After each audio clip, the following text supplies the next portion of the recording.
আজকে অনেক দিন পর আবার মা-মেয়ে মিলে শপিংয়ে বেরিয়ে পড়লাম।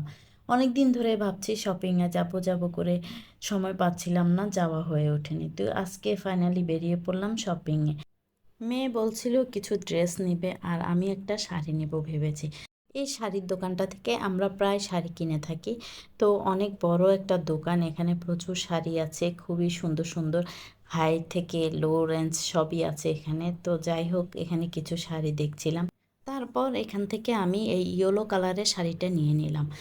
আমাদের মূলত একটা হলুদের প্রোগ্রাম ছিল, সেখানে সবাই ইয়েলো কালার পরবে ঠিক করেছে।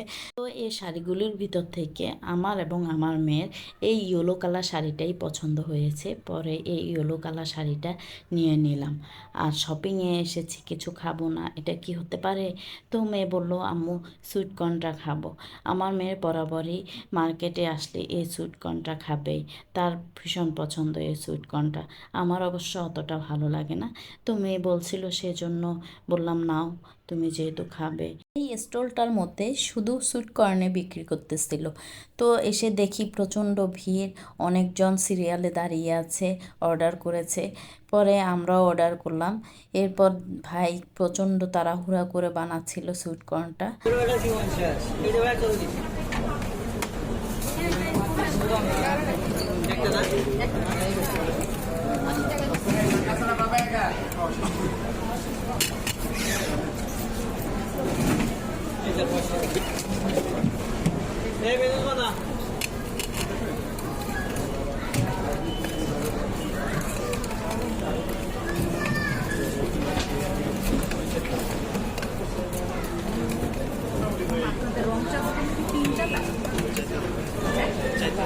চারতলা তিনতলায় আছে।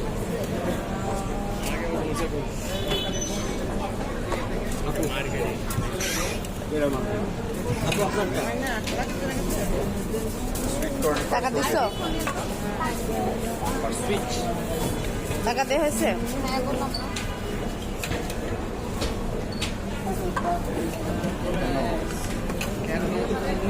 এই তো সুইট কর্নটা রেডি হয়ে গেল। ভাই যখন হাতে দিয়েছে তখন থেকেই মেয়ে শুরু করেছে, আম্মু নাও খাও খাও। কিন্তু আমার তো অতটা পছন্দ না, তাই একটাই নিয়েছিলাম। পরে মেয়ে বলতেছে আম্মু আমার এখান থেকে তুমি নাও। পরে ওর কাছ থেকে একটু শেয়ার করলাম। মা মেয়ে গল্প করতে করতে খাচ্ছিলাম। তো হঠাৎ করে মনে পড়লো যে আমাদের তো এখনো অনেক শপিং বাকি রয়ে গেছে, এদিক দিয়ে রাতও অনেক হয়ে গেছে। চলো তাড়াতাড়ি আগে শপিংটা শেষ করে ফেলি, না হলে দোকান তো সব বন্ধ হয়ে যাবে। খাওয়াটা শেষ করে আমরা বাকি শপিংটাও করে ফেললাম।